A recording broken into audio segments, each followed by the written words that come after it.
Todo acting si Zoe at Moira sa harap ni Giselle at RJ nang ipinadala na ni Balahadja ang larawan ni Don Pepe na duguan at nakagapos sa bangko.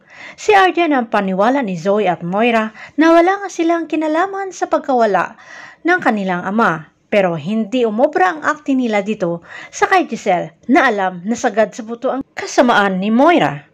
Nag-hysterical si Giselle nang maya ng konti ay may tumawag sa telepono ni RJ at pinatpatubos ng 1,000,000 ang kanilang tatay. Pero kabilin-bilinan na wag silang magsumbong sa kapulisan. Nangako si RJ na susundin ang bilin ng kidnapper na wag ipaalam ito sa kapulisan.